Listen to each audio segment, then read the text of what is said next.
to create a world system of financial control in private hands, able to dominate the political systems of each country and the economy of the world as a whole. This system was to be controlled in a feudalistic fashion by central banks of the world, acting in concert by secret agreements arrived at in frequent private meetings and conferences. And guess where they meet? In this building they meet. 60 central banks controlling 90% of the world wealth meet here, frequently here. They treat this bank like it's the United Nations. It is ambassador Switzerland, but Switzerland cannot enter the bank. It has a bomb shelter for nuclear war. It's as big inside as it is up, all these floors up. And if I have time, I'll tell you a little bit about that bank. But let's go now back to World War I, and this Marxist Edward House Mandel, who was the right hand of Woodrow Wilson. In fact, they call him a co-president. And of course, I have a book where he's pictured there, pictured next to Woodrow Wilson here. And of course, he's the one that got us the Federal Reserve. They actually picked this college president from Princeton, professor of history, by the way, who hated blacks. A horrendous anti-black person, coming from Virginia, where he was from, Woodrow Wilson. They picked him, but the Democrats didn't have enough votes for him to win, because they didn't have majority then. So they selected Teddy Roosevelt, who already had been president, created a third party called the Bull Moose Party. So they divided the Republican vote, and Taft, even though he was skull and bones, was running for re-election, but he did not want a central bank. They told all these things, I don't want a central bank. We already had it, didn't work. I don't want it.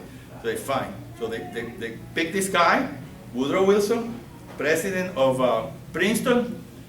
They divided the Republican vote, and he squeezed in with 42% of the vote. That was done by the insiders to get rid of William Howard Taft, because they wanted to establish a bank that would enslave us all, control us all, and they won. They created the Federal Reserve. Fabian Society. All right, that started in England. They want to advance communism and socialism slowly, and they say we cannot tell the people what we're doing. You know, like Khrushchev said, we're going to feed the Americans slowly communism, slowly. You know, and one day they wake up and they have communism in the U.S. and they haven't realized it, because it's like the frog that you throw in the water, and you're heating the water, and the water is getting a little bit warmer, and the frog keeps swimming, it gets adjusted to the water, bang, and then it fries and dies. No? That's the idea of the Fabian Society. Slowly bring us into communism. And they're very open about it. So they have a window that has a sheep, no, a wolf disguised as a sheep, and they put it in a window. Well, so the wolf is going to eat you up, but we're going to pretend that we are a sheep. Okay, so that's their window. So I talk in detail about that. Of course, the biggest Fabian that we have in the United States was Franklin D. Roosevelt, who was a traitor. I'll tell you what he did in World War II. And the famous George Marshall as well. All right, Federal Reserve. I have a whole chapter on how that happened. I don't have details to explain it here, but basically it was to steal the currency of the United States. It was created December 21st, 1913, when most of the congressmen had gone out, the Senate and congressmen had gone out on Christmas, but they left the insiders there so they could vote for this, and Woodrow Wilson signed it immediately as soon as the Congress passed the law, and it was an unconstitutional creation, because Article 1, Section 8 of the U.S. Constitution says clearly the Congress of the United States shall print the currency and determine the value thereof. So how can you take away the right of Congress to do that and give it to a private banking cartels of European and Americans? So it was a conspiracy. They say that the Young Society is a conspiracy. No, the conspiracy are the insiders. So they stole the United States on that day. They met in secret on Jekyll Island. That's why it's called The Creature of Jekyll Island, this big book here that I show you. The Creature of Jekyll Island. They met there in secret. Jekyll Island is 20 minutes away from our sister lives in San Simon Island. I've been there many times to the Jekyll Island Club. They even have names, Federal Reserve, Nelson Aldrich. And who did that? The grandfather of David and Nelson Rockefeller, Senator Aldrich, Nelson Aldrich, whose daughter, Abby Aldrich, married John D. Rockefeller Jr. And that's why you have Nelson Aldrich Rockefeller, took the name of the maternal grandfather for his name, Nelson Aldrich Rockefeller. Anyway, so this was an illegal creation. It's been in existence now over 100 years. It has never been audited. They meet, 12 people meet in a room like this, closed doors, and they decide depression, inflation, deflation. They sell and buy currency, and we don't know what they're doing. And of course, every president has to contend with the Federal Reserve. Never being audited. However, Ron Paul, the libertarian Ron Paul, and his son, Senator Ron Paul, they've been attacking the Federal Reserve for a very long time. The father wrote a book called The End of the Fed. Yeah, we're still waiting for the end, right? So he wrote a book like that, and they denounced that. And then these are the insiders that met there. This is Nelson Aldrich. He was the head of the banking committee in the Senate for about 20 years, the conspirator. He met with, when the 6 people that met in Jekyll Island in 1910 to plan what they did in 1913, they represented 25% of the wealth of the world. 25%, those 6 people. So who did they represent? The Rothschilds from Europe, the Warburgs from Germany and the Netherlands, Kuhn, Lewis, and they're still around, okay? Kuhn, Lewis and Company is an investment bank still here. Terrible people in that bank. This is Paul Warburg, whose brother, Max Warburg, was the central bank of the Kaiser in 1910, the brother of this guy. He came here to infiltrate the US.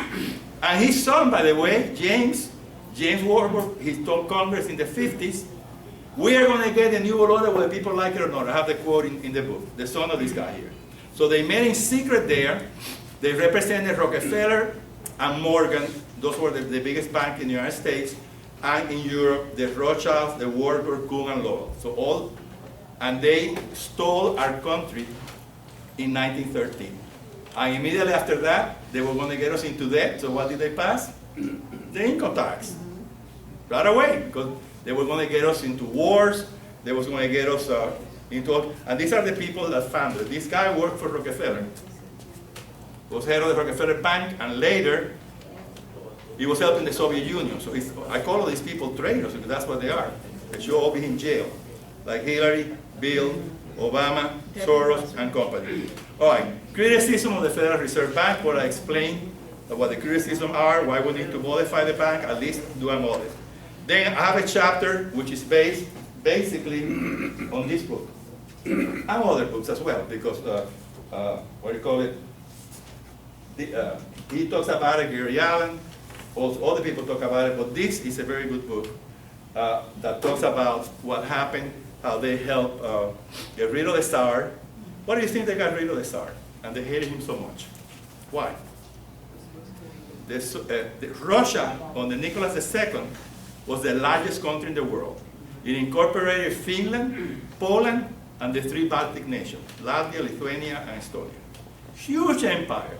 They were producing more oil than any other country in the world. They were industrializing. Imagine if he had not been overthrown, and he would have won World War I, because millions of soldiers in Russia died fighting against the Kaiser during World War I. No, we wanted to get rid of him because what? He was competition for David Rockefeller, the founder of the dynasty. He didn't want to have competition for his oil. You know what? He wanted to disrupt this country. And so did the other capitalists here. They didn't want to have a strong Russian empire. And this guy, he wasn't the best of the guy. He hated Jews. He persecuted Jews. He was not a perfect person, but neither were the people here either. So we have to get rid of the Tsar. So they forced him to abdicate on March 15th. And then what did Woodrow Wilson do? Who was here at the time? A Jew by the name of Lev Davinovich Bronsted, but you know him as Leon Trotsky. He was expelled from Europe for being a communist, and then he was brought to live like a king in the United States, in New York City, and there he said, I need to go back to Russia to get rid of Alexander Kerensky. By that time, the Tsar was gone, and he was here, so I need to go back there. And he said in New York City before he left, I'm going to there to overthrow the Kerensky government, who was a good government after the Tsar, to get Russia out of World War I. And there were thousands of soldiers in the Eastern Front fighting the Russians. So how could that be in the national interest of the United States for Woodrow Wilson to help this guy get back to Russia when American soldiers were dying in France? Because by that time in April, we were in World War I. Even though Woodrow Wilson promised, we'll never go to war, never. Re-elect me, we'll never go to war. Roosevelt said the same thing, right? As they were planning to go to war, they told America, elect me, your sons will never go to war. I promise that. And he was already planning to enter World War I, so did Franklin Delano Roosevelt. So anyway, so what did Wilson do? They gave him passport to him and 275 Bolsheviks that were here in New York City. When he goes to Halifax, Canada, the Canadians knew who he was. And the Canadians was a small country, 1 million people, and they had already had thousands of Canadians that had died since 1914 being loyal to Great Britain. So the Canadians stopped them in Halifax, Canada, and immediately John D. Rockefeller, Woodrow Wilson, and others pushed the Canadians to let them go. So what happened? They let them go. Together with Lenin, they overthrew Kerensky, and now we have the communists in power. So all of these people that did that are responsible for the ones that were here, political prisoners. Okay, we were in jail in Cuba, we lost Cuba. More than 100 million people have been assassinated, killed, thousands, millions in exile by these people who not only established the communist government in Russia, changed the name to Soviet Union, but kept it going later in the 1920s with loans and more loans and more loans. So the Soviet Union would not disappear, would get stronger and stronger. And they did the same thing in China during World War II. England participated in that as well. Lord Milner, whose picture I have here, he was one of the conspirators to get the Bolsheviks in power. And they gave millions of pounds, rubles, whatever to keep it. The head of the firm gave $30 million. Imagine that at that time. This guy here, whose picture I have here, this was the Jacob Henry Schiff, $30 million to get the Bolsheviks in power, 30 million. Okay, so I have a chapter, but it's based on, and of course I talk about the Rockefeller family and communism, because all of them have supported communism, including the founder. That's a picture of the founder of the Standard Oil. Did not want to have competition from Russia in oil. And then later on, when Russia was so bankrupt, then he bought property in Russia, put refineries in Russia, and began exporting Russian oil. And also the Rockefeller Bank was the first bank in Moscow. All right, another traitor is Lyndon Johnson. All right, in the middle of the Vietnam War, he did everything possible so that we could not win the Vietnam War. Did everything possible, including selling to the Soviet Union, who was helping the North Vietnamese, materials that could be used for military uses. Then he put the rules of engagement so horrible, like Obama did fighting ISIS. Look at that. Trump has been there, what, 9 months? Where is ISIS now? Running for their lives, right? And what did Obama do? Nothing. He didn't let our planes shoot the ISIS. They had to ask 10 people permission before they could fire a bomb. That's what Obama, well, this is what the guy did in the Vietnam War.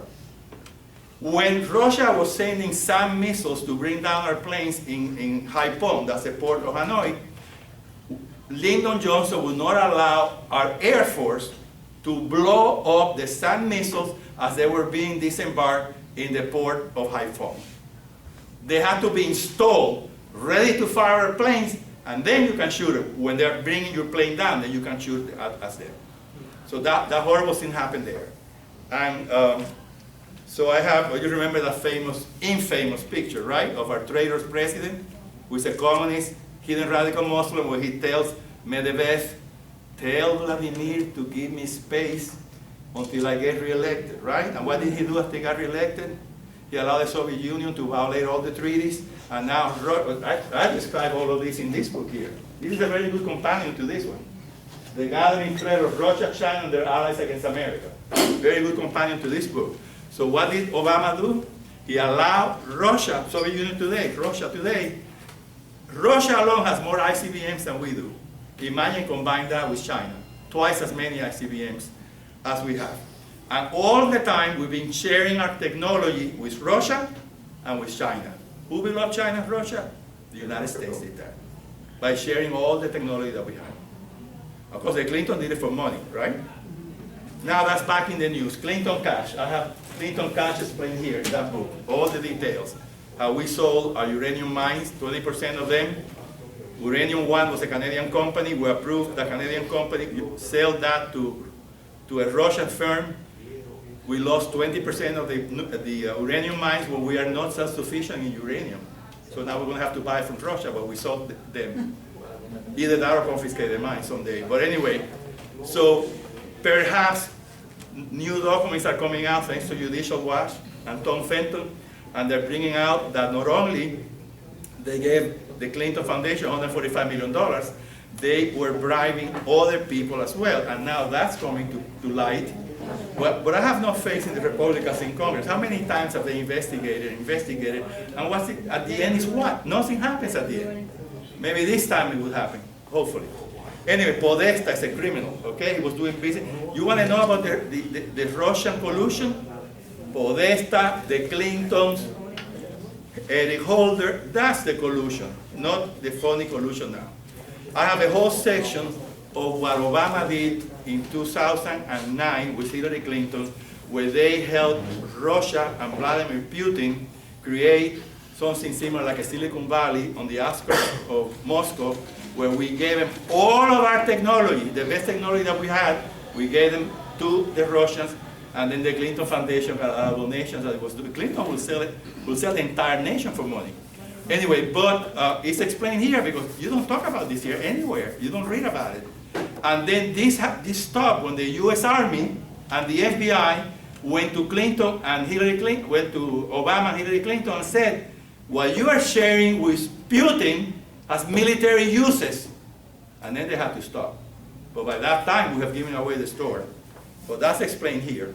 National security implications of what they did there. And of course, I explained that in great detail in the other book, but they are developing, our nation, China, and Russia are developing a weapon that will change the way wars are waged in the future. The country that creates the first hypersonic glider will win, because there's no anti-missile that can stop a hypersonic glider. That explains in detail in that other book. But here they put a picture of that, and we're behind. We're behind Russia and China into that. And then the Deputy Prime Minister of Russia, Dmitry Rosygin, he said, the country that develops the hypersonic cruise missile first will change the nature of wars. And he said it will be like the first country that invented the atomic bomb. That's that important. And they are ahead of us because Obama got all the funding. We were spending with Obama $35 million a year to develop that weapon when the Chinese and the Russians were spending billions of dollars. All right, Council of Foreign Relations. Wayne explained it very well here, but actually this all started in May 19th, 1919, at the Versailles Peace Treaty, when we had a bunch of globalists from the US and from Great Britain who met there in the negotiations of the Versailles Treaty. But they met on that day, May 19, 1912, they met Colonel Edward House, the Marxist that I told you about, that worked for Woodrow Wilson, Lionel Cortis from England, John Foster Dulles, future Secretary of State, right, under Eisenhower, Alan Dulles, who screwed me at the Bay of Pigs, he was there as well. The two Dulles were globalists, they were evil people, and both of them helped Hitler achieve power. I mean, rearm Germany, both of them did. They're traitors to the United States. And Eisenhower named both of them, one to the CIA, the other one to Secretary of State. Both of them evil people. They represented in Wall Street the largest, most famous law firm in the world, these two guys here.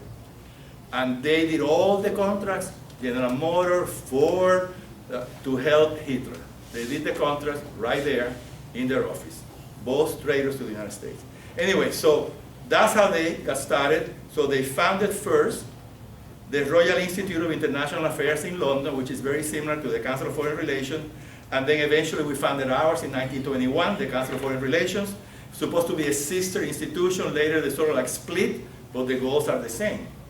But they used to be, and then of course England was a colonial nation in 1919, so they opened the Royal Institutes in Canada, South Africa, India, all the big countries, colonies, Australia and so forth, New Zealand. All right, so I explained what the Royal Institute is. They call it the Chapman House because that's where they meet. And then, of course, we open ours here. I talk about the Kennedy assassination, right? I put a book here that you can buy it for 99 cents in Amazon in paperback. That's how cheap it is. It's written by a Jewish Democrat that worked for the New York Times, Pulitzer Prize winner, Seymour Hirsch, and it's called The Dark Side of Camelot. He explains how Joseph Kennedy and the mafia cheated in the 1960 election, which Nixon won. It's not the first time they cheated in elections, right?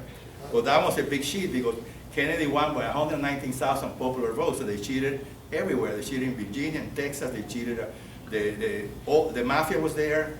The father of John F. Kennedy, Joseph Kennedy, met in the courthouse of a federal judge in Chicago with Sam Giancana, the head of the mafia. Imagine that, in the courthouse of a federal judge. That's Chicago, the most corrupt city in the United States where Obama came from.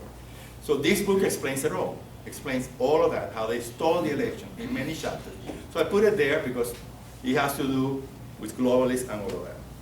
And then, of course, I disagree with Wayne when he said that the CIA assassinated, there may have been maybe some rogue CIA members that were involved, but actually what I'm going to write in a book is that it was the mafia of the United States who felt betrayed by John F. Kennedy because they put him in power, right? They helped him elect him president, the US mafia. And then what did John F. Kennedy do? Besides going to bed with 3 women a day, besides doing that, I don't know how you can govern doing that, but anyway, he put his brother, Robert Kennedy, as Attorney General, and what did Attorney General do? Start putting the people in the mafia in jail who helped his own brother get elected president. So they were very angry at him.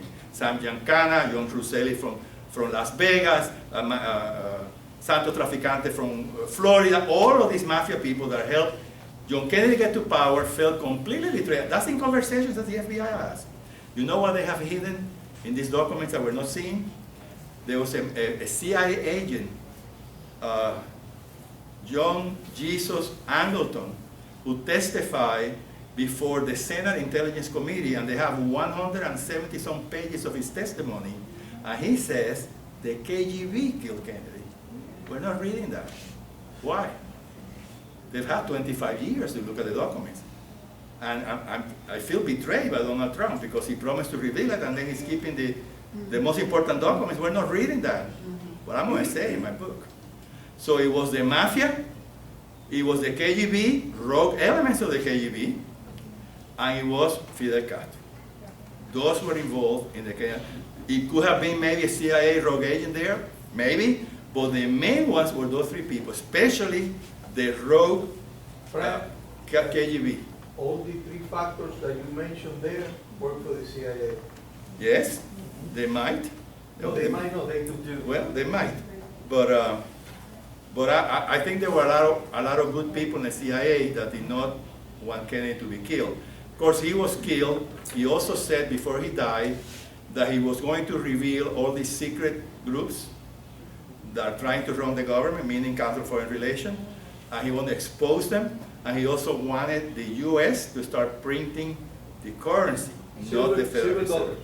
So that's why a lot of people believe that he was assassinated also with the, well, you know, so if these globalists control the Soviet Union, as some people think they do, they were all involved. So Kennedy, he tried to kill Castro. He goofed at the Bay of Pigs because he heard all the advice of the globalists, like beginning with Dean Rusk, who was head of the Rockefeller Foundation, the Bundy brothers, all of these people that work in the White House with Kennedy, they were all globalists, Council of Foreign Relations members. And he listened to Adlai Stevenson, you know, Council of Foreign Relations was the ambassador of Kennedy at the United Nations. So all of these people were involved, perhaps, you know.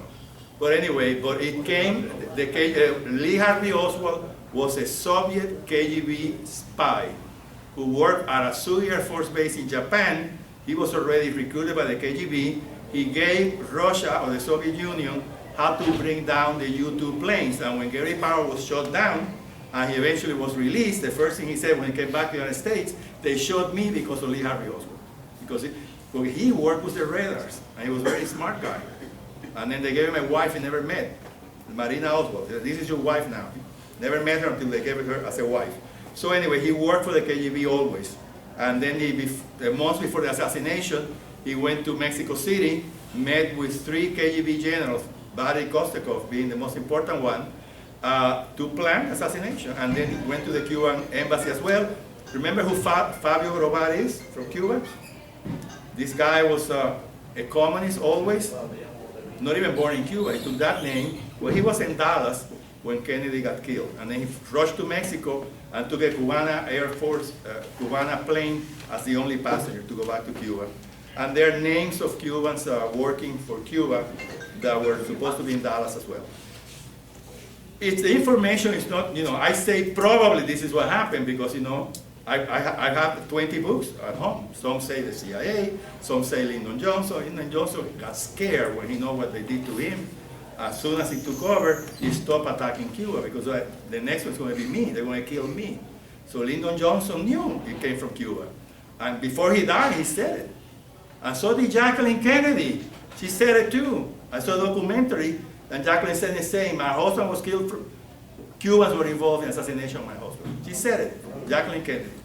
And other people that have worked have said it openly like that. Okay, The Shadows of Power that was recommended to you is a very important book. We sell it here for what, $7? $8? How much do we sell it here for? $10? Which one? Shadows of Power. $10. $10, okay? It's a very good book. It's a little bit dated, doesn't go all the way to now, but it's an excellent book to understand the Council of Foreign Relations. It talks about that. All right, so Kissinger on the Couch, another book of a guy, an admiral that served 20 years in the Council of Foreign Relations, and then he denounced them, saying who they were. All right, so now I want to talk about another traitor in World War II. I'm running out of time here, probably, right? Oh my God, time is over. Anyway, but just say on World War II, okay? This is what happened in World War II. We had intercepted the Japanese code. We knew what Japan was telling all the embassies, including the embassy in Washington. And when they used 3 words, it meant that Japan was going to attack us. So they take those 3 words to Franklin Roosevelt, show him the 3 words, and he says, this means war. It's exact words. But did he take up the phone, did he call the admiral in Pearl Harbor, husband, Kimmel? Did he call Walter Short, the 4-star general in charge of the army in Honolulu? No. Because 90% of the United States did not want to go to World War II. So he wanted the Japanese to attack us. It was fine. They were going to attack us anyway. At least tell them so they wouldn't kill 2,000 people, sink 18 ships, and destroy 188 of our planes in Hawaii. At least tell them they are on their way there. Australia saw the Japanese air carriers going to Hawaii, told the White House, we've noticed all these Japanese aircraft, they are sailing towards Hawaii. Did he warn these people? No. John Toland, Pulitzer Prize winner, wrote a book, I have the book here, because it has to do with globalist, the whole thing, called Infamy, Pearl Harbor and its aftermath. And he denounced Roosevelt as a traitor. He denounced Marshall as a traitor because they knew the attack was going